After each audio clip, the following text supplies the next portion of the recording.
कलयुग को लेकर बहुत सारी बातें हो रही हैं कि कलयुग खत्म होने वाला है। तो क्या कलयुग का सच में अंत होने वाला है? ह्यूमैनिटी ने कलयुग को क्रॉस कर लिया है। तो सत्य तो यही है कि 2012 में हमने कलयुग को क्रॉस कर लिया है। अगर कलयुग का अंत हो गया जी, तो कल की अवतार का क्या हुआ? कल की भी फिजिकल फॉर्म में है। अब प्रश्न सबका यही आएगा, नाम बता दो, नाम बता दो। नाम बताकर केवल हंगामा होगा। मतलब आप ये कह रहे हैं कि कल की अवतार अगर किसी के सामने आए भी तो वो उसे भगवान नहीं मानेगा। नहीं मान पाए तो लोग माने या ना माने, सत्य तो यही है। ये महाअवतार बाबा जी के बारे में कहा जाता है कि 5000 साल से जीवित है। कौन है? बाबा जी के 54 डिसाइपल्स आज धरती पर हैं, अच्छा। जो अलग अलग चीजों में काम कर रहे हैं। कहाँ है वो? है तो हिमालय पे, लेकिन सच कहूँ तो जहाँ आवश्यकता है, बाबा जी से अगर जुड़ना है तो बस प्रेम ही चाहिए। कि बाबा जी कहते हैं प्रेमैव साध्यताम, प्रेमैव साध्यताम, यानी अगर कुछ साध्य करने योग्य है तो वो केवल प्रेम है। क्या किसी ने भी महाअवतार बाबा जी को सामने से देखा? इससे पहले एक पॉडकास्ट में आपने मुझसे सुना था और हमारे गेस्ट ने कहा था कि 2032 ये वो साल होगा जब सतयुग की शुरुआत हो चुकी होगी। माफी चाहूंगा, यानी कि सतयुग की शुरुआत नहीं बल्कि सतयुग की शुरुआत तो हो चुकी है। पूरी तरीके से सतयुग 2032 से शुरू हो जाएगा और कलयुग खत्म हो जाएगा। हमने पॉडकास्ट किया, बहुत सारे लोगों ने देखा। उस पॉडकास्ट पे लगभग लगभग 1 मिलियन के आसपास के व्यूज हैं। और मैं चाहता हूं कि आज वहां से जो सवाल आए कमेंट बॉक्स के अंदर, जो आप लोगों ने सवाल किए, उन सवालों को और आगे लेकर बढ़ूं। तो आज हमने एक खास गेस्ट को इनवाइट किया है जिनका नाम है मित्रजीव जी। श्री श्री मित्रजीव जी के नाम से उन्हें जाना जाता है। और उनसे जब हम बात करेंगे तो सिर्फ इस बारे में बात नहीं करेंगे बल्कि बात करेंगे महाअवतार बाबा जी के बारे में भी, जिनका नाम आपने सुना होगा। मैंने भी सिर्फ नाम सुना है, और डिटेल में जानेंगे उनसे। शुरुआत करते हैं आज के पॉडकास्ट की। अगर आप लोगों को कुछ भी अच्छा लगे इस पॉडकास्ट के अंदर तो आपको सिर्फ 2 काम करने हैं। पहला, इस वीडियो को, इस पॉडकास्ट को हाइप करना है। और सेकंड, कमेंट बॉक्स में आपको जरूर ये लिखना है कि आपको इस पॉडकास्ट का कौन सा हिस्सा सबसे ज्यादा अच्छा लगा। आप चाहें तो अपना सवाल भी लिख सकते हैं, तो अगले पॉडकास्ट में मैं उन सवालों को भी कवर करूंगा। चलिए आज के पॉडकास्ट की शुरुआत करते हैं। नमस्कार, कैसे हैं आप सब लोग? मैं हूं आपके साथ तुषार कौशिक। एक और पॉडकास्ट आप लोगों के बीच में है और ये पॉडकास्ट आप लोगों के लिए खास है क्योंकि हमारी चैनल्स के आज तक के सारे पॉडकास्ट को अगर आप देखेंगे तो उन पॉडकास्ट में इस टॉपिक की या जिस हस्ती की, जिस नामचीन व्यक्ति की, या फिर कहूं कि 5000 साल से जो आज भी जीवित हैं, उनकी बात नहीं की गई। आपने शायद नाम सुना होगा लेकिन उनके बारे में बहुत ज़्यादा आप नहीं जानते होंगे, जिनका नाम है महाअवतार बाबा जी। कौन है ये, क्या मैसेजेस हैं जो आपको जानने चाहिए, ये भी मैं जानूंगा। साथ ही साथ स्पिरिचुअलिटी का मतलब ये नहीं होता कि आप अपनी जटाएं बढ़ा लें। स्पिरिचुअलिटी का मतलब ये नहीं होता कि आप हिमालय की गुफाओं में चले जाएं। वो इसी धरती पर रहते हुए, इसी सिंप्लिसिटी में मैं और आपकी तरह बैठते हुए, आप पॉडकास्ट देखते हुए, मैं पॉडकास्ट करते हुए भी हम स्पिरिचुअल हो सकते हैं। तो कैसे हो सकते हैं उस पर भी बात करेंगे। तो हमारे साथ आज मैत्रीबोध परिवार से मित्र जीव जी हैं। श्री श्री मित्र जीव जी, आपका स्वागत है सबसे पहले हमारे नमस्ते। पॉडकास्ट में। नमस्ते। जिस बात का मैंने जिक्र किया, क्योंकि बहुत सारी चीजों का मैंने जिक्र कर दिया है, मैंने शायद 3 लाइनों में समेटा, लेकिन वो अभी मैं 3 घंटे बैठकर भी उन पर बात कर सकता हूं आपसे। इतना बड़ा पॉडकास्ट है, इतना बड़ा सब्जेक्ट है वो। शुरुआत में महाअवतार बाबा जी से ही करता हूं क्योंकि सारी चीजें फिर वहीं से शुरू हुई हैं। जी जी। आपने अभी मुझे थोड़ी देर पहले बताया तो मेरे ज्ञान और थोड़ा बढ़ा। अब मैं चाहता हूं कि आगे की सारी बातें मैं अपने व्यूअर्स के साथ आपसे सुनूं। ये महाअवतार बाबा जी के बारे में कहा जाता है कि 5000 साल से जीवित हैं। जी। कौन है, कहां है, जो भी चीजें जानने योग्य हैं वो हमें नहीं पता। मैं चाहता हूं कि आपके मुंह से आज मैं समझूं। कैसा है कि उनके बारे में बात करना, महाअवतार बाबा जी मेरे जो दैविक मित्र हैं, प्रेमावतार मैत्रेय दादाश्री जी, जी उनके गुरु। मैंने जो भी जाना है मेरे दैविक मित्र के माध्यम से ही जाना है उनके बारे में। और बाकी अधिकांश लोगों ने महाअवतार बाबा जी के बारे में ऑटोबायोग्राफी ऑफ योगी में पढ़ा होगा। अब तो काफ़ी हद तक उनके बारे में चर्चा होती है। कुछ फिल्म स्टार्स हैं जो बात भी करते हैं। जी। आप देखेंगे तो रजनीकांत जी भी उनके बारे में बात करते हैं। लेकिन सीमित किया गया है महाअवतार बाबा जी को क्रिया योग के साथ। जी। बाबा जी उससे भी परे हैं, उनको हम सीमित नहीं कर सकते हैं किसी एक टर्म या किसी एक सीख के साथ। ओके। और जैसे कि आपने कहा कि अधिकांश लोग नहीं जानते हैं, क्योंकि बाबा जी ने सिखाया ही यही है कि सिर्फ देते जाओ, सेवा करो। हम्म, तो उन्होंने, जो मुझे दादाश्री जी ने बताया कि आज तक कभी भी बाबा जी ने ऐसा कार्य नहीं किया जिनके लिए उनको क्रेडिट मिले, ख्याति बढ़े।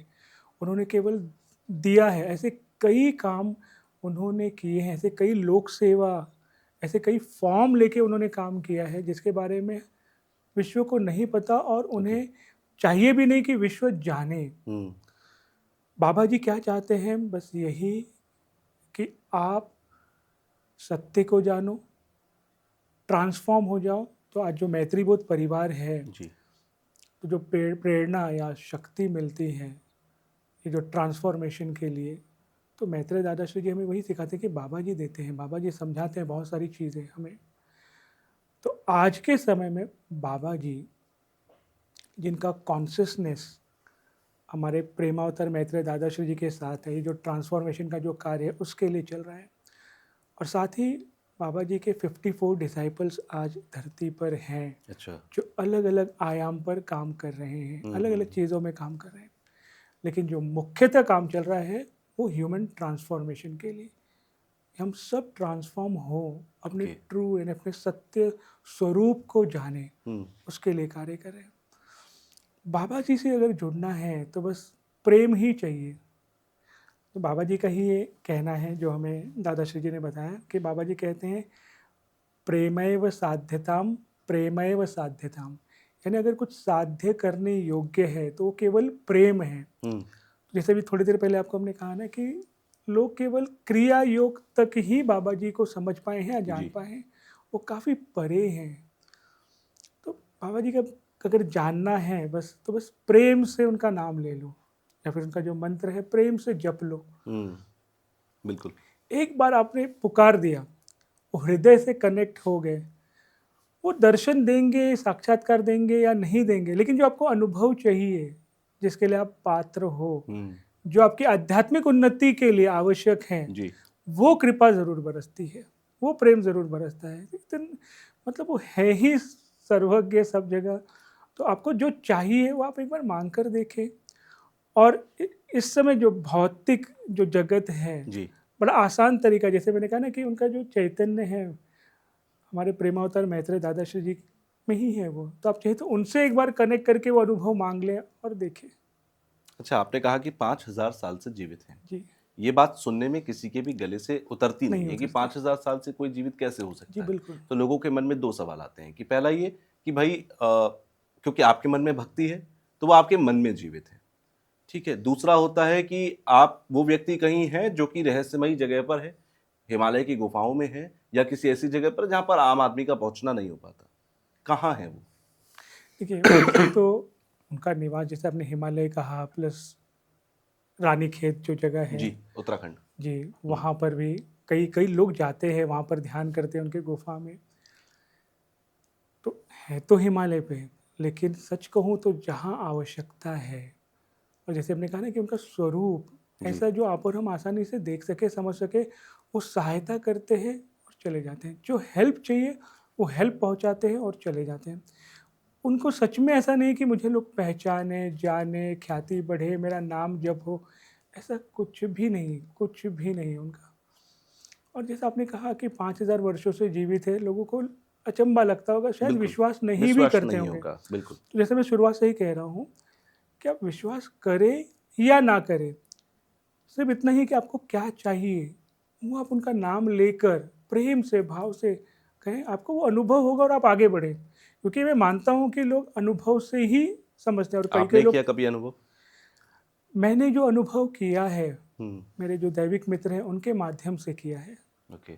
तो इसलिए जो संतुष्टि है, जो प्रेम है, और आज आपके सामने बैठकर बाबा जी का नाम लेना, उनके विषय में बोलना, ये उनकी कृपा है। अन्यथा पता नहीं मैं इतना पात्र हूँ भी कि नहीं कि इस विषय में आपसे बात करूँ। तो ये है उनकी कृपा, उन्होंने बिठाया है और उस विषय में आपसे बात कर रहा हूँ। तो ये अपने आप में मेरे लिए अनुभव है कि उनके विषय में बात करना, लोगों तक पहुँचाना, है ना। और इसमें मैं स्वयं को नहीं देख रहा हूँ, जी। इसमें मैं ये देख रहा हूँ कि दादाश्री जी ने हमें जो सिखाया है, हम्म, बाबा जी ने जो कृपा बरसाई है, वो लोगों तक पहुँचे, वो सत्य पहुँचे। तो बाबा जी तक पहुँचने का एक ही मार्ग है प्रेम। और आपकी आध्यात्मिक उन्नति के लिए कुछ चाहिए तो आप मांग कर देखें। अच्छा, आपने कहा कि आपने अनुभव जो भी किए वो सभी अनुभव आपको हुए आपके जो मैत्र दादाश्री हैं उनसे, जो आपको मिली सारी चीज़ें, जो आपको लेसन्स मिले, जो मैसेजेस मिले, आपने उसके ज़रिए अनुभव किया। आपके ज़रिए आपके जैसे और भी लोग होंगे। क्या किसी ने भी महाअवतार बाबा जी को सामने से देखा? या दादाश्री जी मैं ने देखा कहता हो? हूँ नहीं, दादाश्री जी का तो पूरा एक अनुभव जो मैं आपसे शेयर मैं करना चाहता हूँ चाहूँगा। वही जी, जी, अनुभव बिल्कुल, यहाँ बिल्कुल, पर रखा बिल्कुल। जाए। अनुभव तो कइयों का है, जी, जिसका भी मैं आपको दादाश्री जी जैसे आपसे हमने बताया कि जी, एमबीबीएस डॉक्टर, बिल्कुल।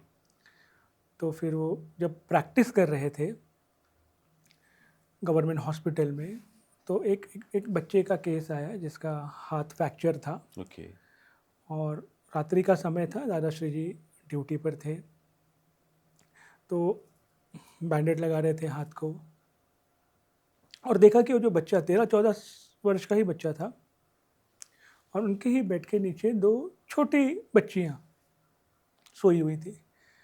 दादाश्री ने पूछ रहे थे कि भाई कौन है, बैंडेड लगाते लगाते बोले मेरी ही बहनें हैं। क्यों यहाँ क्यों सोए हैं, मतलब रात के समय पे यहाँ सोए हैं? तो उन्होंने बोला नहीं, घर पे कोई नहीं है इसलिए मेरे साथ ही सोए हैं। जी, अब घर पे कोई क्यों नहीं है? तो फिर उस बच्चे ने कहा कि मेरे पिताजी ने मेरी माता को जलाकर मार दिया, इसलिए उनको जेल हो गया और माता तो ओह! जल के मर गई, तो कोई है ही नहीं। ठीक है, तो फिर अब ये कैसे हुआ एक्सीडेंट, आप यहाँ कैसे पहुँचे? तो उस बच्चे ने बताया कि आज सुबह मेरी मौसी आई थी, उन्होंने कुछ फल दिए थे जी, खाने के लिए हुँ, और मैंने सोचा कि वो फल नहीं खाकर बेचूं, थोड़े पैसे आए तो उस पैसों से कुछ और चीज़ें लेकर हुँ, काम शुरू करूं। और वो फल बेचने के लिए बच्चे ने कहा कि मैं मार्केट जा ही रहा था कि वहाँ पे एक्सीडेंट हो गया और मैं यहाँ पर आ गया। अब जब वो बच्चा ऐसा, जैसे अभी मैंने आपको कहा भी कि जला के मार दिया, उस बच्चे ने हुँ, देखा, आपको भी अंदर से पीड़ा हुई होगा बिल्कुल। कि अरे कैसा, और उस हुँ, बच्चे के मन में क्या चल रहा होगा। और साथ ही साथ वो जो छोटी बच्चियां हैं, जो असहाय भाव था, जो पीड़ा थी, जो दुख था, दादाश्री जी ने सोचा कि जो मैं बैंडेड लगा रहा हूँ एज अ डॉक्टर, मैं इसके फिजिकल पेन को हील कर सकता हूँ, दुरुस्त कर सकता हूँ शारीरिक तौर पर, लेकिन ये जो मानसिक कष्ट है, ये मानसिक दुख है और ये जो असहाय भाव है उन बच्चियों में, एज अ डॉक्टर मैं उसे पूरा नहीं कर पाऊँगा, मुझे और आगे जाना पड़ेगा। बिल्कुल। और तब दादाश्री जी ने आगे का रास्ता चुना, पकड़ा, ध्यान, साधना, समझ कि ये मानवीय दुख है क्या, हुँ, ये असहाय का भाव है क्या, ये पीड़ा है क्या। और फिर जब इस रास्ते पे वो निकले तो कई कई डिवाइन बीइंग कहिए, कई ऋषि मुनि कहिए, उन्होंने दर्शन दिए, साक्षात्कार अच्छा। दिया दादाश्री जी को। और 2006 में हुँ, महाअवतार बाबा जी ने अपना प्रत्यक्ष साक्षात्कार मैत्रेय अच्छा, दादाश्री जी को दिया। और फिर उन्होंने कहा, मतलब बाबा जी ने जो दादाश्री जी से कहा कि मेरा चैतन्य यानी मेरा कॉन्शियसनेस तुम्हारे भीतर प्रेमावतार के रूप में है, जो तुम्हें इस मैत्री मिशन, जो मैत्री बुद्ध परिवार बिल्कुल। इस मैत्री मिशन के लिए सहायक होगा। और इसलिए हम दादाश्री जी को प्रेमावतार कहते हैं, क्योंकि जो बाबा जी ने जो कृपा बरसाई है। और प्रेमावतार कहते हैं जैसे सूरज के सामने केवल और केवल प्रकाश होता है, तो वैसे जो दादाश्री जी के सानिध्य में आता है वो प्रेम को अनुभव करता है। तो जो पीड़ा है, मानवीय पीड़ा, दुख, दर्द, उसका जो निदान है वो प्रेम ही है। बिल्कुल। इसलिए जो हमने कहा भी ना, बाबा जी कहते हैं ना, प्रेमैव साध्यताम, प्रेमैव साध्यताम। तो प्रेम ही सारे दुख का, पीड़ा का निदान है। तो ये है, और इस तरह से बाबा जी और अभी भी निरंतर भेंट होती है जी। दादाश्री जी की, जिस चीज़ के लिए मान ह्यूमैनिटी के लिए जो बेस्ट है वो सारी चीज़ें उनकी तो भेंट होती ही है। ये बहुत ही खूबसूरत है, क्योंकि आपने कहा कि प्रेम ही सब कुछ है। तो प्रेम तो कहते हैं कि प्रेम तो इस हद तक काबिल होता है या शक्तिशाली होता है कि भगवान को भी धरती पर बुला देता है, बिल्कुल, अगर भक्त के मन में उस हद तक का प्रेम है। प्रेम है। जब यहाँ बातें चली रही हैं तो मैं कुछ और बातों का ज़िक्र करना चाहता हूँ। जानना चाहता हूँ कि दादाश्री जी का इस पे क्या कहना है, या फिर आपसे अगर कभी इस पर बात हुई। कलयुग को लेकर बहुत सारी बातें हो रही हैं कि कलयुग खत्म होने वाला है। मेरे ही पॉडकास्ट में एक आए थे, उन्होंने कहा कि भविष्य मालिका कहती है कि अगले 7 साल के अंदर जो है वो कलयुग का अंत होगा और सतयुग आएगा। तो क्या कलयुग का सच में अंत होने वाला है? पहली बात तो मैं पूरा रिस्पेक्ट देता हूँ जी जिन्होंने भी अपने अपने हिसाब से जो भी भविष्य बताया होगा, जी या फिर भविष्य मालिका की आपने बात जी किया, या फिर जो कल की पुराण होगा, या फिर अन्य हम्म, जो भी होगा, मैं उन सबको जी रिस्पेक्ट और पूरा रिस्पेक्ट मैं अपनी समझ के हिसाब से एक केवल उदाहरण के तौर पे सारी चीज़ें आपसे शेयर करना चाहूँगा। हालांकि ये मैंने उदाहरण और भी जगह अपनी तरह से रखा है, और ये जी मेरा व्यक्तिगत समझ है जो आपके सामने रख रहा हूँ। कि अब जैसे मैं कॉलेज में पढ़ाता हूँ तो मैं वही एग्जांपल लेके आपसे बात करूँगा कि मानिए एक स्कूल है, स्कूल में एक क्लासरूम है, बच्चे हैं, 50 60 70 बच्चे हैं, बिल्कुल एक मॉनिटर है और टीचर पढ़ा रही है। अचानक टीचर का एक इम्पॉर्टेंट मीटिंग आ गया, 2 घंटे तक वो मीटिंग चलेगी, टीचर को मीटिंग के लिए जाना है। बिल्कुल और टीचर ने मॉनिटर को बोला कि भाई मैं जब तक नहीं आती हूँ 2 घंटा आप मैनेज कीजिए क्लासरूम को। अब मॉनिटर ने क्लासरूम मैनेज करना शुरू किया और टीचर क्लास गई मीटिंग में ही है, हालांकि स्कूल के अंदर ही मीटिंग चल रही है। अब जो बच्चे हैं, कुछ भाई मॉनिटर है तो थोड़ा उनके डर से शांत है, लेकिन एक दो थोड़ा उद्दंड बच्चे हैं, उनको बिल्कुल पता है कि मॉनिटर का एक लिमिटेशन है, मार तो सकता नहीं है, बाहर निकाल नहीं सकता, ज़्यादा ज़्यादा नाम लिखेगा बोर्ड पे, टीचर जब आएगी तब बताएगा। हम्म, तो 2 बच्चों ने मस्ती करना शुरू किया। अब मॉनिटर ने थोड़ा डांट फटकार की कोशिश की, लेकिन नहीं सुने 2 बच्चे। अब दूसरे और 4 5 बच्चे देख रहे हैं, वो समझ गए कि अरे मॉनिटर का इतना नहीं चलेगा, तो चलो हम भी मस्ती करते हैं। 4 से 10, 10 से 15, 15 से 20, 25, 30, 40 बच्चे अब मस्ती करने लगे, बिल्कुल शोरगुल करने लगे, मॉनिटर की चल ही नहीं रही है। अब ऐसा शोरगुल चल रहा है कि बाजू का क्लास भी डिस्टर्ब हो रहा है, पूरा हम्म, स्कूल डिस्टर्ब हो रहा है। अब क्योंकि टीचर स्कूल में है और टीचर ने कह दिया कि मैं 2 घंटे बाद आऊंगी, अब क्लासरूम में हलचल चल रहा है, हम्म, उथल पुथल चल रहा है। मॉनिटर आके बोल रहा है कि टीचर क्लासरूम थोड़ा देखिए, ऐसा ऐसा उथल ठीक पुथल है। है तो क्या टीचर, क्योंकि टीचर ने कह दिया मैं 2 घंटे बाद आऊंगी, या फिर लिखित हो गया कि टीचर का 2 घंटे का मीटिंग है, अभी दस हम्म, 20 25 मिनट ही हुआ है, तो क्या टीचर 2 ही घंटे बाद आएगी? नहीं आएगी ना भाई, हम्म, 5 मिनट दो, मैं आती हूँ, मेरे क्लास को मैनेज करके आती बिल्कुल हूँ, हम्म, आ जाएगी ना। हम्म, टीचर तो ऐसा नहीं कि अब 2 घंटा बोल दिया तो चाहे कुछ भी हो जाए मैं 2 घंटे बाद ही आऊंगी, ऐसा कोई तो जरूरी नहीं। नहीं तो वैसे ही ईश्वर, जी सृष्टि के रचयिता, हम्म, लिखित जो है उसके मोहताज नहीं है। ईश्वर को पता है कि कब आवश्यकता है, ईश्वर को पता है कि भक्त, जो आपने कहा ना प्रेम से जी जिसने बुलाया, भक्तों को क्या चाहिए। प्रहलाद अकेले अकेले अपनी भक्ति से नरसिम्हा को धरती पे लाए, बिल्कुल अकेले भक्ति से। बिल्कुल और आज के समय में ऐसी भक्ति की कमी सच में नहीं है। तो जब धरती पर आवश्यकता है हम्म, तो ईश्वर पुराणों का सहारा नहीं लेंगे, मतलब आप ये कह रहे हैं कि 4,32,000 साल का इंतजार नहीं करेगा ईश्वर नहीं अगर यहाँ करेंगे। त्राहिमाम हो जाए तो बिल्कुल बिल्कुल बिल्कुल, आपकी भक्ति हमारी भक्ति आई, या फिर ऐसा लगा जो आपने कहा ना त्राहिमाम, जी ईश्वर नहीं रुकेंगे, कह रहे नहीं नहीं लिखा गया है, हम्म, हम बाद में आएंगे। हम्म, नहीं, तो ईश्वर को पता है कब क्या करना है। अब जो बड़ी बात मुझसे पहले भी कई लोगों ने कहा भी होगा, और हर किसी का अपना अपना मत भी होता है, जी किसी किसी के हिसाब से तो द्वापर युग आ रहा है, आ चुका है, हम्म, तो सबका अपना मत है और मैं रिस्पेक्ट ही देता हूँ। लेकिन ये अपने विवेक पे छोड़ता हूँ सभी के। बिल्कुल जो सत्य मैंने जाना है मैत्रेय दादाश्री जी के सानिध्य में, कि 2012 में ही ह्यूमैनिटी ने कलयुग को क्रॉस कर लिया है। अच्छा 2012 में ही कर लिया। मैं जानता हूँ मैं जो कह रहा हूँ, या ये वो साल था जब 22 दिसंबर 2012 का बहुत जिक्र था बिल्कुल हम्म, बिल्कुल, तो सत्य तो यही है कि 2012 में हमने कलयुग को क्रॉस कर लिया है। तो ये जो इनिशियल फेज है सतयुग का, मैं ये फिर से समझना चाहता जी हूँ जी बिल्कुल आपने बिल्कुल, कहा कि 2012 में कलयुग जो है वो क्रॉस हो चुका है हो चुका है। और 2012 के क्रॉस होने के बाद अब ये जो समय चल रहा है ये सतयुग का समय चल रहा जी है बिल्कुल, इनिशियल फेज ऑफ सतयुग है। अच्छा अभी प्रश्न आएगा लोगों को कि सतयुग मतलब क्या, जो हमने जो पढ़ा है किताबों बिल्कुल में, जो ऋषि देखा मुनियों है, का जी समय बिल्कुल बिल्कुल बिल्कुल, क्या वैसा है क्या? बिल्कुल देखिए, समय जो ऊर्जा है वो तो वैसी ही रहेगी, लेकिन जो उसका मैनिफेस्टेशन है वो वैसा नहीं रहेगा जैसा था। जैसे कि जो टेक्नोलॉजीज है वही रहेंगी, लेकिन टेक्नोलॉजी ऐसी बनेंगी आगे भी, और आप देख भी रहे कि जो एनवायरनमेंट को पल्यूट नहीं करेंगे। हम्म, और ये हो रहा है, होते रहेगा, आपको दिखेगा, ये इवोल्यूशन चेंज दिखेगा। आज आप और हम बात सुन रहे हैं बार बार ऑर्गेनिक की, क्यों बिल्कुल सुन रहे हैं? हम्म, आपको डिफरेंस दिखेगा। ये जो बोलबाला चल रहा है ना, केमिकल फ्री प्रोडक्ट्स का आप बात करिए, और सबसे बड़ी बात जो कोविड हमें सिखा कर गया है, जी। कोविड क्या सिखा कर गया है कि इस धरती पर आप और हम यात्री हैं, इसके स्वामी नहीं हैं, बिल्कुल। मालिक नहीं हैं। हम्म, इसलिए एक्सप्लॉइटेशन बंद करो, धरती माँ, नेचर है ना, उसको रिस्पेक्ट करो, ह्यूमन लाइफ को रिस्पेक्ट करो, प्राणियों के जीवन को रिस्पेक्ट करो। ये सिखा कर गया, इसलिए तो हम कैद थे और वो फ्री घूम रहे थे, जो आपने देखा बिल्कुल। है ना।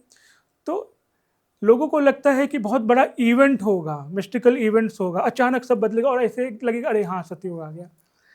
एग्जैक्टली ऐसा वैसा नहीं होगा। ऐसा नहीं है, ऐसा नहीं है। ये हम अपनी कल्पनाओं में, धारणाओं में रखते हैं। सत्य ये है कि परिवर्तन हो रहा है, हुआ है, इनिशियल फेज ऑफ कलयुग चल रहा है। हाँ, ये बात है कि जो हलचल हम्म, है ना, आपको सबको लग रहा है सतयुग है मतलब सब जगह शांति प्रेम बनना चाहिए। होगा 2032 के बाद लोग वो अनुभव करना शुरू करेंगे, लेकिन तब तक जो ये हलचल जो चल रही है, जो उथल पुथल चल रही है बहुत जगह, इससे पहले भी होता था, अब दिख के आ रहा है। वो इसलिए क्योंकि सतयुग मतलब सत का युग, जी। सात्विक जो है ना, जहाँ जो सात्विक हो, प्योर हो, तो जो प्योर प्योर मतलब शुद्ध, बिल्कुल। तो जहाँ जहाँ अशुद्ध है, हम्म, तो वो अशुद्धियों को दूर करने के लिए ये सारी हलचल चल रही है, ओके। और बहुत बड़े पैमाने पे चल रही है। आप देख रहे हो, टुकड़ों में ही हो रहा है, लेकिन हो रहा है। तो जहाँ जहाँ अशुद्धि है, उसके शुद्धिकरण का ये प्रोसेस चल रहा है।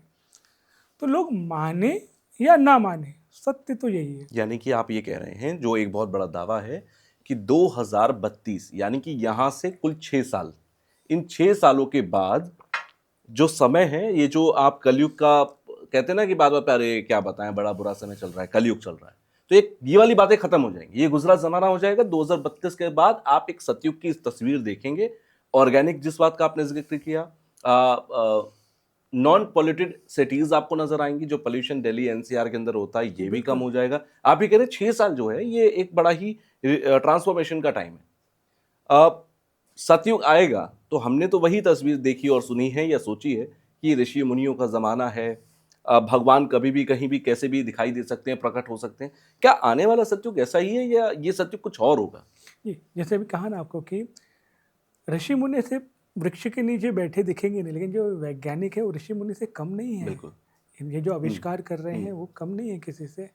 और जैसे नॉन पोल्यूटेड टेक्नोलॉजीज बनेंगे, अनुभव करेंगे, तो इस शुद्धिकरण के प्रोसेस में लोग जाएंगे। और ये सारा चीज़, ये मैनिफेस्टेशन 2032 के बाद जो अपनी आगे की भी चर्चा हो सकता है, हम वापस 2032 में मिले जी, भी, जी, और बिल्कुल। फिर कहीं भी करें हाँ नहीं, कहा नहीं, गया अगर था। ऐसा हुआ तो मैं डेफिनेटली मिलूंगा। लेकिन सवाल एक और भी है कि अगर कलयुग का अंत हो गया जी तो कल की अवतार का क्या हुआ? जी, बोलता हूँ, ये बड़ा सुंदर प्रश्न है। और जो मैंने भी जैसे शुद्धिकरण का प्रोसेस कहा, जो विश्व में चल जी। भी रहा है, और साथ ही साथ जो शुद्धिकरण का प्रोसेस चल रहा है हमारे भीतर चल रहा है। ठीक है। अब क्योंकि जो कली है उसका भी एक फॉर्म है, जैसे कली युग है, लेकिन तो कलयुग का जो स्वामी अधिपति कली, जी। कली का भी एक फॉर्म है। तो थोड़ा उसको और बेसिक से समझते हैं और इन लोगों को पता भी है। तो जैसे बहुत प्रसिद्ध सत्य घटना जो है कि जब कली राजा परीक्षित के भागवत राज्य पुराण में, में जो है। बिल्कुल जी। बिल्कुल, राज्य में जब जा रहे थे, जी। तो क्योंकि उतना प्रताप था, है ना, उतना उनके अंदर तेज था, उतनी साधना थी कि उन्होंने कली को कहा कि मैं आने नहीं दूंगा, है ना। और कली को परमिशन लेके जाना पड़ा कि नहीं, जी। मुझे आपके राज्य, क्योंकि मेरा समय है ना। तो ये एक अच्छा संवाद भी ये था कि ये मेरा समय है, अगर तुम्हारे रहते हुए, राजा परीक्षित को बोलते अगर तुम्हारे रहते हुए मैं तुम्हारे राज्य में नहीं आ सकता, इसका मतलब तुम्हारे जाने का समय हो गया। तो राजा परीक्षित को भी समझ में आ गया कि भाई अब समय इनका है तो मुझे स्थान देना ही पड़ेगा, बट कंट्रोल लिमिटेड फॉर्म में। तो आपको पता है कि उन्होंने 4 स्थान पे जगह बिल्कुल। दी, और साथ ही साथ एक और स्थूल स्थान के हिसाब से गोल्ड पे, सोने जी, पे। बिल्कुल। और जैसे ही गोल्ड में उन्होंने प्रवेश के लिए हाँ बोला, तो सबसे पहले उनके मुकुट पे ही जाके बैठा कली। जी। और फिर वो जो बोलते हैं ना सर पर मति हावी हो गया, भ्रष्ट, मति भ्रष्ट हो गई। अभी जो मति भ्रष्ट शब्द हम यूज कर रहे हैं, तो कलयुग का जो प्रकोप मति भ्रष्ट ही था। हम सबके, आपके भीतर, मेरे भीतर, बिल्कुल। हम सबके भीतर जो कली का वास है, वो मति भ्रष्ट के हिसाब से ये विवेक बुद्धि की हीनता आप कहिए, समझ की फेर कहिए, जी। है ना, या घृणा कहिए, गुस्सा कहिए, अति लेवल पे घृणा गुस्सा एक नॉर्मल चीज़ है, अच्छी बात है, कोई बड़ी चीज़, लेकिन एक अति, एक लिमिट के बाहर तो वो कली का ही प्रकोप है। तो ये शुद्धिकरण के प्रोसेस में चल रहा है अभी, है ना, ये प्रोसेस में ही है कि हमारे भीतर भी वो है। इसलिए तो जो शुरुआत में मैंने आपको टॉपिक भी जो कहा था कि लोगों के भीतर एंजाइटी बहुत है, जी। डिप्रेशन में जा रहे हैं। ये आपने बिल्कुल। इससे पहले एटलीस्ट बचपन में मैंने डिप्रेशन, एंजाइटी ये शब्द को इतना सुना सुना नहीं भी था, नहीं था। है ना। पेरेंट्स ने कुछ दंड दे दिया तो थोड़ा रोए, स्कूल में बच्चे कुछ, अब डिप्रेशन पिल्स पर हैं। हाँ हाँ, अब तो स्कूल में आप हाथ भी नहीं लगा सकते बच्चों को, लेकिन उसमें भी जरा सा आपने डांट दिया, बच्चे एकदम अरे मुझे अच्छा नहीं लग रहा है, डिप्रेशन। ये बिल्कुल। बच्चे बोल रहे हैं कि डिप्रेशन में है, और कैपिटल बनते जा रहा है अपना भारत भी उस रेट में, तो बुरा लगता है, एग्जैक्टली। Suicidal rate. तो जो डिप्रेशन, एंजाइटी, फिर अब हम जो बात भी कर रहे हैं चिंता मुक्त जी। भारत 2032, हम्म। तो ये सारे मुहिम ही वही है कि आपके भीतर भी वो शुद्धिकरण प्रोसेस आए, ओके। तो ये नेचुरली होगा। तो जैसे कहा था ना कि राजा परीक्षित को क्या कहा था कली ने कि मेरा समय है, हम्म। तो इसका मतलब तुम्हें जाना पड़ेगा। तो हम्म। वैसे ही ये जो समय है ना शुद्धिकरण का, जी। सत्य का, सतयुग का, तो अब तो कली जा ही चुका है, तो हम्म। अब वो शुद्धिकरण का प्रोसेस है ही। अब बड़ा प्रश्न आपने जो पूछा उस जी। पे आता हूँ। हम्म। तो जैसे मैंने एक पॉडकास्ट में कहा भी था कि जी। कल्कि, है ना, ये एक तत्व है। जैसे राम नाम, जी। राम थे, लेकिन जो महिमा थी, जो जो जो प्योरिटी, शुद्धता, शक्ति, ऊर्जा राम नाम में थी, जी। है ना, हम्म। तो वैसे ही कल की तत्व की वो महिमा है। आपके भीतर कली को मारने के लिए वो कल की तत्व डालना पड़ेगा, हम्म। है ना। अब कली तो चला गया, लेकिन उसका इम्पैक्ट है आपके, मेरे, सबके भीतर इम्पैक्ट तो है, तो वो तत्व से मिटेगा। तो राम नाम से जैसे मोक्ष मिलता है ना, तो वैसे ही वो कल की तत्व से आपके भीतर का वो शुद्धिकरण चलेगा, जो चल रहा है अभी। अब ये भी प्रश्न का उत्तर मैं देता हूँ। जी। तो राम नाम है, मतलब राम भी तो थे फिजिकल फॉर्म बिल्कुल। में, तो कल की भी फिजिकल फॉर्म में हैं, हम्म। होंगे। अब प्रश्न सबका यही आएगा, आई थिंक, मेरे ख्याल से प्रश्न भी लोग अरे नाम बता दो, नाम बता दो। एक ही चीज़ कहूँगा, नाम बताकर केवल हंगामा होगा। ओके। सच्ची कहता हूँ, मैं कह दूंगा ये है, और मैं कौन होता हूँ, अगर मैं ये भी कहूँ ना कि मैं कौन होता हूँ कहने वाला कि ये है, मैं कोई बहुत बड़ा एकदम ज्ञानी और बोलते हैं ना कि वो ब्रह्म वाक्य लेके तो नहीं आया हूँ, बिल्कुल। लेकिन मैं अपनी समझ के हिसाब से सिर्फ सभी को शेयर करना चाहता हूँ कि व्यक्ति का नाम जानने से ज़्यादा महत्वपूर्ण है जो अवतार, उनसे आप कनेक्ट करें। हम्म। कनेक्ट कैसे करेंगे? सत्य से, प्रेम से, भाव से, क्योंकि जो कनेक्टेड है उनको पता है कौन है। ऑनेस्टली मैं कहूँगा तो उनको बिल्कुल। नाम बता के मतलब भी नहीं है, हम्म। करेक्ट। और जो कनेक्टेड नहीं है उनको भी नाम बता के कोई अर्थ नहीं। क्यों? क्योंकि उनका अरे ऐसे, ये कैसे होगा, उनके पास भी हजार प्रश्न होंगे। बिल्कुल। तो आज के समय में नाम आवश्यक नहीं कि भाई ये है, क्योंकि उससे कुछ भी बदलेगा नहीं, कुछ नहीं बदलेगा। सेम उसी तरह से, सेम उसी तरह से जिस तरह से भगवान कृष्ण ने विराट स्वरूप दिखाया, उससे क्या ही बदल गया। जो उनको मानते थे उनको, वो तो उलट और प्रसन्न हो गए कि अरे भाई हम तो जानते थे आपको विराट स्वरूप की आवश्यकता नहीं थी ही नहीं। और जो नहीं मानते थे उन्होंने मायावी, छलिया, क्या पता क्या क्या बोल के नकार दिया कि अरे वो ऐसे ही करते हैं। लेकिन फिर जो हम सुनते हैं कि भगवान कल्कि होंगे, उनके जो ये अभी हमारे जो अमर हैं, जैसे हनुमान जी हो गए, परशुराम जी हो गए, और भी हैं, चिरंजीवी ये कहते हैं। चिरंजीवी जो हैं, ये चिरंजीवी उनकी सेना का हिस्सा बनेंगे। बिल्कुल। हम सुनते हैं कि उनका जो जन्म है वो संभाला में होगा। ठीक है, अब संभाला को लेकर भी भाई कई सारे सवाल हैं कि वो यूपी का संभल है, कि वो उड़ीसा का है, कि वो नेपाल का है, जी बहुत जी सारे उस पर भी जी सवाल जी। हैं। कहते हैं कि वो घोड़े पे सवार होंगे, हाथ में तलवार होगी, उनको उनकी शिक्षा होगी वो कृपाचार्य कराएंगे। ऐसी बहुत सारी बातें जी हैं जी जी जो जी। अलग अलग स्क्रिप्चर्स में कही गई हैं। तो क्या ये सब कुछ हो चुका है?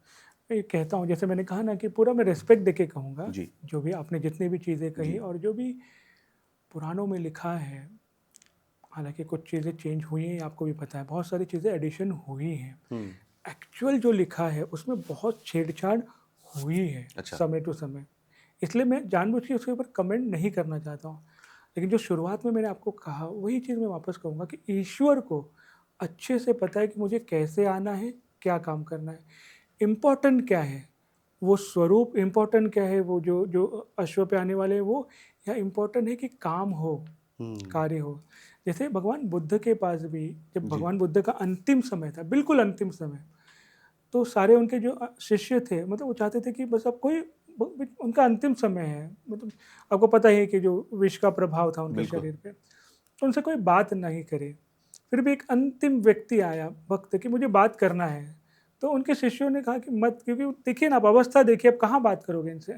लेकिन बुद्ध बुद्ध हैं, उन्होंने सुना, उन्होंने कहा कि नहीं, आने दो, अगर मेरे अंतिम समय में भी मुझसे कुछ मैं पूछने अपना आ रहे हैं। कार्य करूंगा, जो उनका पूछना है मैं उनका मुक्त करूंगा। तो उस व्यक्ति ने क्या पूछा कि मेरे पास ये नाम है, भगवान बुद्ध से अंतिम समय में वो व्यक्ति पूछ रहे कि मेरे पास ये नाम है, जी। मुझे जानना है कि क्या इन्होंने भी बोधित्व को प्राप्त किया था। हम्म। तो भगवान बुद्ध ने कहा, मैं आपको एक उत्तर दे सकता हूँ, या तो इन्होंने बोधित्व प्राप्त किया था या नहीं किया था उसका उत्तर दूँ, या तो आपको मैं बोधित्व दूँ। इम्पोर्टेंट क्या है? तो क्या इम्पोर्टेंट ये है जानना कि वो इवेंट हुआ कि नहीं, ऐसे सारी चीज़ें हुई कि नहीं, या इम्पोर्टेंट ये है कि वो आए हैं? क्योंकि ना, जैसे कहा ना, ईश्वर को पता है मुझे क्या करना है, ईश्वर जी। जो लिखा है उसके ऊपर नहीं डिपेंड है कि ऐसे ही होगा। अर्थ होता है उसका, ऐसा मैं नहीं कहूँगा कि अर्थ नहीं होता है ना। तलवार का महत्व भी है, तलवार है उनके पास, अश्व का महत्व है, अश्व भी है उनके पास, शंख का महत्व है, शंख भी है उनके पास। जी। वो सारी चीज़ें हैं, लेकिन आज के समय के हिसाब से जो आपको और मुझे समझेगा, जमेगा, है ना, जी। उस लेवल पे वो काम कर रहे हैं अपना, और कर ही रहे हैं। और वो भी नहीं चाहते, ईश्वर को अपनी प्रख्याति की ना जरूरत ही नहीं है ना, वो बिल्कुल। चाहते हैं। जैसे पिक्चर में भी कहा गया है बहुत सारे, और ईश्वर भी कहते हैं कि मैं ईश्वर हूँ इसलिए चमत्कार नहीं करूँगा, मैं ईश्वर हूँ इसलिए अपना स्वरूप नहीं जी। दिखाऊंगा, है ना। समझ में आ रहा है? मतलब चमत्कार कर रहा हूँ इसलिए मैं ईश्वर बन ईश्वर गया, हूँ, इसका कोई अर्थ नहीं है। इसका कोई अर्थ नहीं है ना। मैं ईश्वर हूँ, मुझे जो करना है, जो आवश्यकता है, मैं करूँगा। तो कर रहे हैं, वो साबित करने नहीं बैठेंगे कि अच्छा अच्छा ऐसा ऐसा लिखा है तो मैं भी ऐसा ऐसा करता हूँ आपको। अच्छा, सवाल यहाँ पर लोगों के मन में जो उठ रहा होगा वो ये है, मेरे मन में भी उठ रहा है कि एक तरफ हमारे पास वो तमाम पुराणों की बातें हैं, हमारे पास वो स्क्रिप्चर्स हैं जो हम सौ सालों से सुनते चले आ रहे हैं कि ऐसा ऐसा होगा, कलयुग के 4,32,000 साल पूरे होंगे तब ऐसा होगा। जब हम पूजा पाठ करते हैं तो उसके संकल्प में भी कहते हैं कि कलयुग का प्रथम चरण चल रहा है और अभी ऐसे 4 चरण होने हैं। इन सारी बातों को एक तरफ रख देते हैं, दूसरी तरफ बात आ जाती है कि अगले 6 साल के अंदर 2026 चल रहा है, 2032 में जो है वो कलयुग पूरी तरह खत्म हो जाएगा और सतयुग पूरी तरह शुरू हो जाएगा। पहली वाली बात के पास बहुत सारे स्क्रिप्चर्स हैं, वैलिडेशंस हैं। दूसरी वाली बात अभी जैसे आपने कही, क्योंकि लोग तब तक नहीं मानेंगे इन बातों को जब तक वैलिडेट ना हो जाए। जी अब दो बिल्कुल। जी, बात है, या तो मानो मत मानो, साल तो अपने हिसाब से चलेगा, चेंज चलेगा ही होगा, है। 2032 अपने हिसाब से आ जाएगा। जी, दूसरा, जब हम कुछ बता रहे हैं तो हम उन्हें वैलिडेशन दे पाए कि ये चीजें वहां वहां से आ रही हैं। तो क्या हम कोई वैलिडेशन दे सकते हैं इन बातों के जी लिए? बिल्कुल। जैसे अभी शुरुआत में आपसे कहा भी, पहले सबसे बड़ा वैलिडेशन, तो जो अभी हमने चर्चा भी जी। की कि कोविड क्या था। हम्म। कोविड, आप देखेंगे जो हम्म। जो लोग प्रतीक्षा कर रहे हैं ना कुछ बड़ा इवेंट हो तो बिल्कुल। होगा, तो कोविड सबसे बड़ा एग्जाम्पल है वो। दूसरा, जो हम कह रहे हैं ना कि इतनी हलचल हो रही है, वो शुद्धिकरण का ही प्रोसेस है, और कुछ नहीं है, ये शुद्धिकरण का ही प्रोसेस है। तीसरा, जिस चीज़ के लिए 4,32,000 वर्ष अगर बाकी है, तो इतनी चर्चा आज क्यों, हम्म। अब क्यों? हम्म। 4,00,000 वर्ष बहुत होता है, बिल्कुल। उसकी चर्चा अब क्यों? आज क्यों? क्यों? यानी कहीं ना कहीं जो अनुभवी हैं, जो समझ रखते हैं, जो दैविकता की समझ रखते हैं, उनको पता है। अभी मैं एक चीज़ आपको कहूँगा, जी। जब भगवान कृष्ण थे, हम्म। देवकी नंदन कहिए, वो ईश्वर हैं, वो सबको बिल्कुल। मतलब ऑलमोस्ट, हम्म। जिनको जिनको पता था, जिनको नहीं पता था नहीं पता था।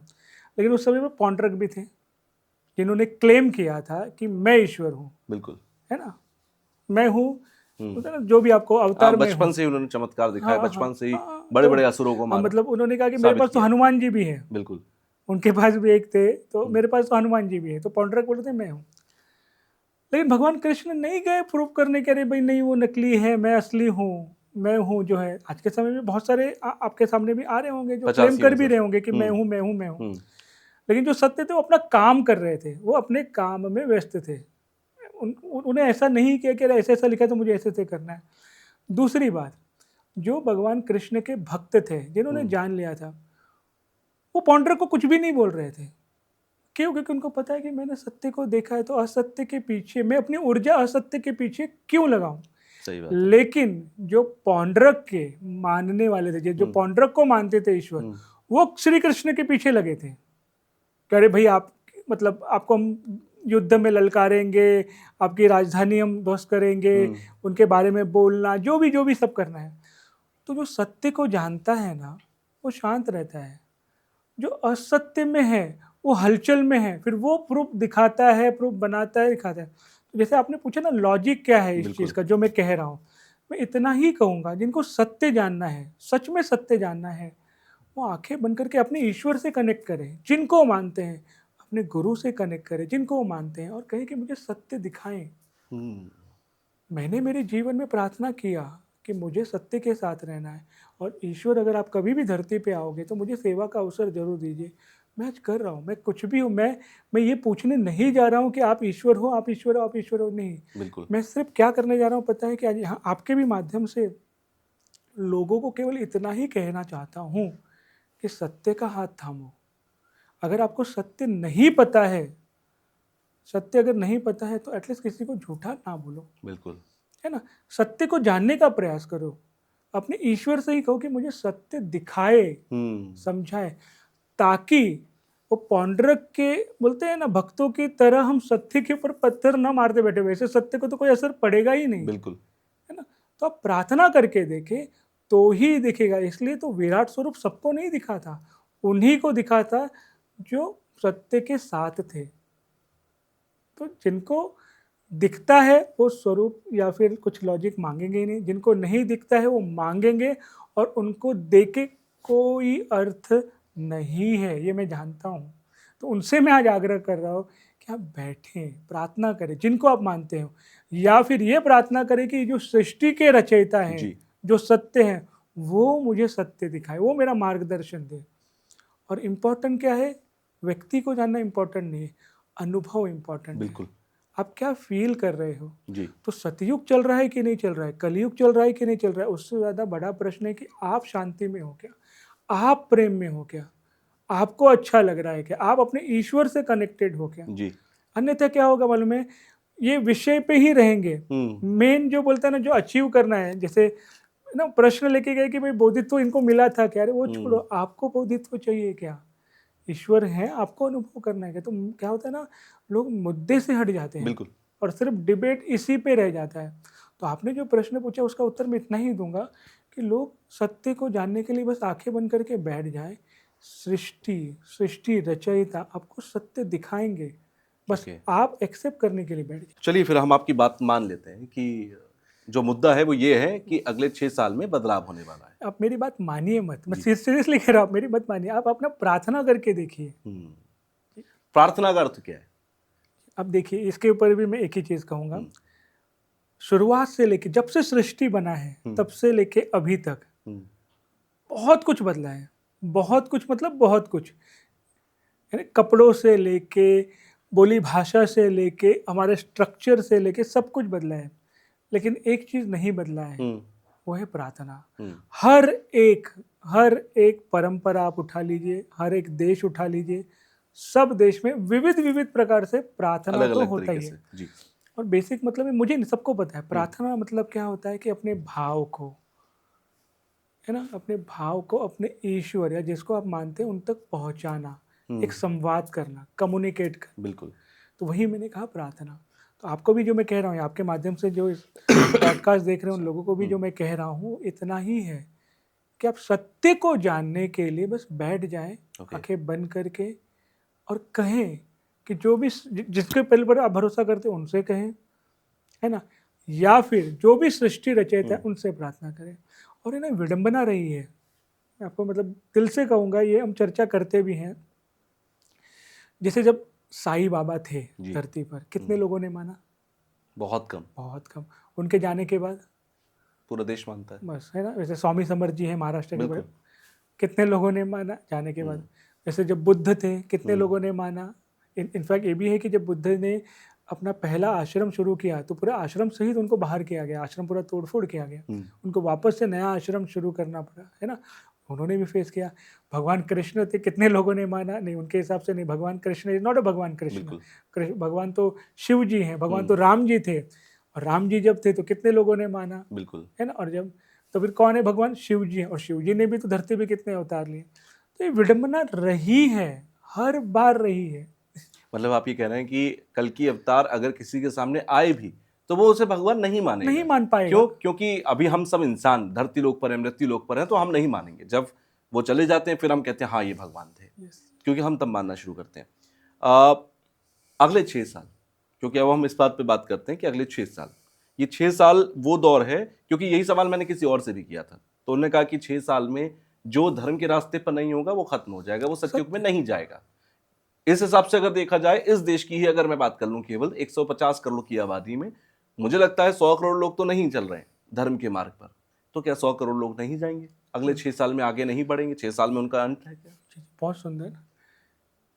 मेरे जो दैविक मित्र हैं, जो जी। उन्होंने हमें समझाया कि ईश्वर की जो भूमिका होती है, हम्म। और जो आपने पूछा ना कि किस तरह से कितने लोग जाएंगे नहीं जाएंगे, उस संख्या पे नहीं, लेकिन किस तरह से जो ट्रांजैक्शन और किस तरह से ईश्वर मौका देते हैं। तो ईश्वर की जो भूमिका होती है, जो हमारे और आपके जी। लिए है, हम्म। पहला होता है सत्य। जी। अभी सत्य क्या है? तो जो आपके हृदय में प्रकाशित होता है।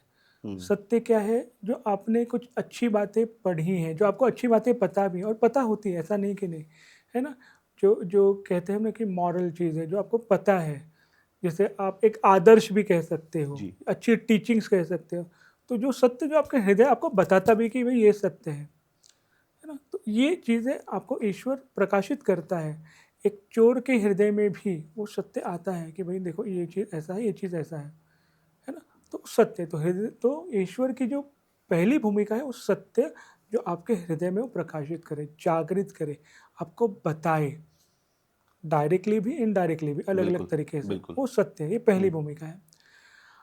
अब इस सत्य को जो आपको पता चला है हृदय से, हम्म। है ना, या फिर हम्म। आपको बताया गया है, समझाया गया है कि हम्म। ये चीज़ ऐसा ऐसा है, उसका आचरण करना, उसको धारण करना, ये बनता है आपका धर्म, जो दूसरा भूमिका है। तो जो सत्य आपको पता है, जो आपने पढ़ा है, जाना है, या जो भी आप कहिए, जो आपके हृदय में प्रकाशित हुआ है, उसको धारण करना, उसको अनुसरण करना, ये हो गया आपका धर्म, जिसको आप कर्तव्य भी कह बिल्कुल। सकते हैं। बिल्कुल। तो सत्य हो गया, धर्म हो गया।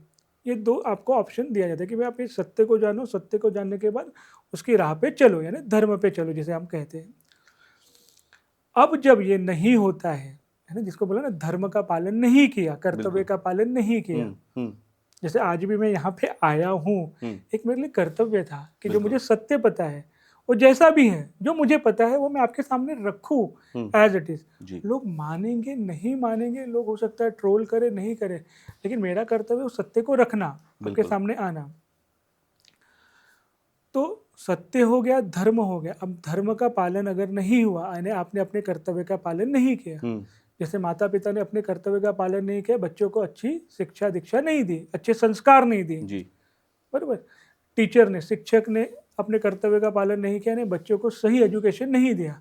डॉक्टर ने अपने कर्तव्य का पालन नहीं किया, जी। पुलिस ने अपने कर्तव्य का पालन नहीं किया, मंत्री ने अपने कर्तव्य का पालन नहीं किया, राजा ने अपने है ना, ये सारी चीजें हो गई। तो क्या हो गया? अभी अधर्म हो गया। बिल्कुल। तो सत्य हो गया, धर्म हो गया, ईश्वर ने आपको सत्य दिया, धर्म दिया, अब धर्म का पालन आपने नहीं किया तो अधर्म बढ़ गया। अब होता है ईश्वर का न्याय। अच्छा। अब न्याय में ईश्वर क्या करते हैं? सेम उसी प्रकार से जैसे भगवान कृष्ण शांति दूत बनकर गए थे कि भाई न्याय ये है कि उनको उनका राज्य लौटा दो, जी। धर्म का पालन करो। अच्छा, राज्य नहीं लौटा सकते हो तो कम से कम 5 गांव दे दो, बराबर। बिल्कुल। तो ईश्वर न्याय करने आता है, यानी ईश्वर क्या करता है कि आप तक पहुंचाता है कि भाई अब आप जो कर रहे हो वो अधर्म है, धर्म की राह पे आ जाओ, सत्य की राह पे आ जाओ। आपको समझाएंगे, अलग अलग तरीके से आपको समझाने का प्रयास करेंगे कि भाई अधर्म हो रहा है, कम से कम ये कर लो, कम से कम ये कर लो, है ना। तो उसमें आपको कम से कम वाला ऑप्शन दिया जाता है। फिर जैसे 5 गांव कम से कम हो गया ना, कि फिर एक नहीं दे, जैसे 5 गांव दे दो, तो इसे कम से कम ये कर लो, इतना कर लो। तो वो न्याय की श्रेणी में आ गया कि भाई आपको समझाया जाएगा कि कम से कम ये कर लो। अब अगर आप न्याय तक भी नहीं रुके, तब सृष्टि, परमेश्वर, ईश्वर है, आप फिर तो संहार होता है, चौथी भूमिका होती है वो संहार की। और अब का समय जो है, जो आपने पूछा ना, जी। वो न्याय का समय है। हम्म। आपको मौका दिया जा रहा है, बिल्कुल। सुधर जाओ, होनहार बन जाओ, धर्म की राह पे आ जाओ, जो सत्य आपको पता है उसका पथ पकड़ो। तो ये न्याय की भूमिका है। तो आपने जो पूछा कितनी संख्या बचेगी, इसका प्रेडिक्शन करके अर्थ नहीं है सच में। ईश्वर अब न्याय कर रहा है, ईश्वर सबको मौका दे रहा है, समझा रहा है, बता रहा है। जिसका एक तो कोविड गुजर चुका है जी। उसमें जितने लोग समझे, जो नहीं समझे आपको पता है चले गए। अब आपकी हमारी बारी है कि हमने जो सीख ली है बिल्कुल। उसको उतारें, आगे चले। चलिए, बहुत अच्छी बात है, ये बड़ा अच्छा भी लगा मुझे इन सारी बातों को जानकर, क्योंकि व्यूअर्स भी जो हमारे जो यहाँ तक सुन रहे हैं पॉडकास्ट को, उनके मन में भी यही बात होगी कि ठीक है, अब अगला 6 साल जो होंगे, ये जरूरी है कि हर कोई सही रास्ते पर आ जाए। ये कलयुग है कि सतयुग है, ये मायने नहीं रखता, मायने ये ज्यादा रखता है कि आप किस रास्ते पर चल रहे हैं। धर्म पता सबको होता है कि धर्म का रास्ता सही है, लेकिन हर कोई जो अट्रैक्ट हो जाता है ना, उसे खींचता है धर्म अपनी तरफ, वो उसकी तरफ खिंच जाता है, चाहे वो लालच से हो, डर से हो, स्वार्थ से हो, किसी भी चीज से हो। धर्म पर चलना ज्यादा जरूरी है, ये महाभारत में भी कहा गया था। धर्म पर ज्यादा चलना जरूरी है, ये 5000 साल बाद आज और हम बैठकर भी इस पॉडकास्ट में कह रहे हैं। कहते हैं ना, मैं हमेशा अंत में कहता हूं कि ये हमारी बातचीत थी, बाकी ये जनता के विवेक पर छोड़ देते हैं कि वो क्या करना चाहते हैं। आखिर में आप हमारे दर्शकों से क्या कहना चाहते हैं? इतना ही कहूँगा कि हेल्प इज ऑलवेज अवेलेबल आपकी आध्यात्मिक उन्नति के लिए। अगर आपको सच में आध्यात्मिक उन्नति करना है तो हेल्प हमेशा अवेलेबल है जी। आप मांग कर देखें। दूसरा जो मैं सीखता हूँ मैत्रेय दादाश्री जी से, कि आपके जो ईश्वर हैं जिन्हें आप मानते हैं, आपके जो गुरु हैं जिन्हें आप मानते हो, उनसे आप मैत्री करो। ईश्वर सच में सखा होते हैं, मित्र होते हैं, उनसे संवाद करो। बिल्कुल। अब जब उनसे संवाद करोगे ना, अनुभव करोगे, फिर आप में और उनमें भेद बचेगा ही नहीं। और वही करना है आपको और मुझे। तो अगर ये आप कर सकते हो ना संवाद, और जिनको ईश्वर पे विश्वास नहीं है वो प्रकृति से संवाद करें। अब वहाँ पे भी अगर किसी को विश्वास नहीं है तो कम से कम राइट एक्शन पे ध्यान दें कि भाई मैं ऐसा कार्य करूं जिससे प्रेम बढ़े, मैत्री बढ़े, शांति बढ़े। तो मेरे एक्शन पे तो कम से कम मैं ध्यान दे दूँ। इतना ही। और जैसे हमने कहा कि हेल्प इज़ ऑलवेज अवेलेबल। अगर आपको कुछ अच्छा करना है, आध्यात्मिक उन्नति करनी है, तो ईश्वर सहायता भेजता है। बिल्कुल, रास्ते बनते हैं और उन रास्तों पर बस चलना आपको होता है। एक बार फिर से धन्यवाद, आप आए स्टूडियो में और हमने एक विस्तृत लेवल पर बात की है इन सारी चीज़ों को लेकर। तो वंस अगेन थैंक यू।